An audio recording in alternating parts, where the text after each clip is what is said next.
कांग्रेस और भाजपा के दरमियान तल से लेकर भूतल तक सिर्फ और सिर्फ संग्राम का संबंध रहा है। ये होना स्वाभाविक है क्योंकि चुनावी मैदान में सेनाएं कितनी भी हों, लेकिन अंत तक ये दो ही पार्टियां गद्दी की दावेदार रह जाती हैं और मैदान में आमने सामने लड़ती हैं। कम से कम उत्तराखंड का चुनावी इतिहास तो यही कहता है। उत्तराखंड में 2002 से लेकर 2017 तक 4 विधानसभा चुनाव हुए और इसमें एक बार कांग्रेस एक बार भाजपा सत्ता में आई।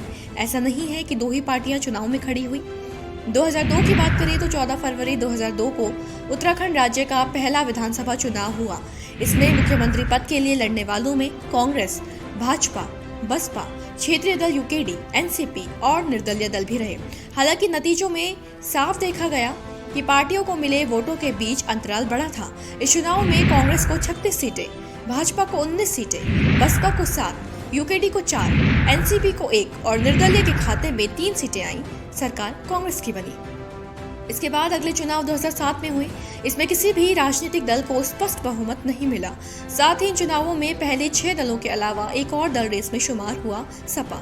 2007 के विधानसभा चुनावों में कांग्रेस को 21 सीटें, भाजपा को 34 सीटें, बसपा को 8, उक्रांद को 3 और निर्दलीय दल के पास भी 3 सीटें आईं, यानी सपा और एनसीपी का खाता तक नहीं खुला।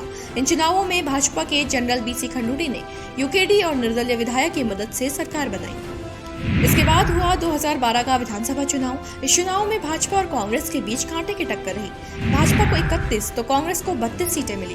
कांग्रेस की सरकार बनी, लेकिन पार्टी को सरकार बनाने के लिए बसपा और निर्दलीय विधायकों का सहयोग लेना पड़ा। इन चुनावों में एनसीपी और सपा को 0 पर सिमट गए, लेकिन उक्रांद को 1, बसपा को 3 और निर्दलीय के पास 3 सीटें आई थी। फिर आई 2017 के विधानसभा चुनावों की बारी। इन चुनावों में भाजपा ने 56 सीटें जीतकर प्रचंड बहुमत के साथ सरकार बनाई। जहां कांग्रेस के हाथ महज 11 सीटें लगी, तो वहीं बसपा, उक्रांद और एनसीपी का खाता तक नहीं खुला। निर्दलीय दल ने 2 सीटें घेरी, यानी पहले से लेकर अब तक के आखिरी चुनाव में सिर्फ 2 ही पार्टियों का बोलबाला रहा, भाजपा और कांग्रेस।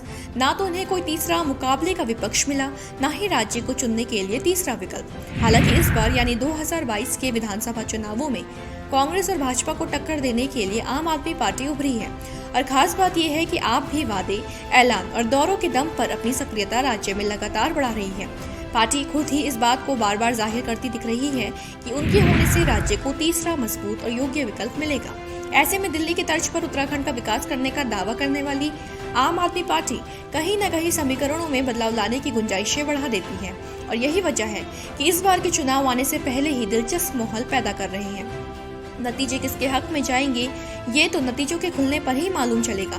लेकिन किसी पार्टी की गद्दी बचाने की, किसी की गद्दी पर बैठने की, तो किसी की राजनीतिक धरातल तलाशने की कोशिशें कौन सा रोचक मोड़ आने वाले दिनों में लाएगी, ये देखने का विषय है। और इस पर भी सबकी नजरें सवाल के जवाब को भी तलाशेंगी कि क्या उत्तराखंड को इस बार सशक्त तीसरा विकल्प मिलेगा।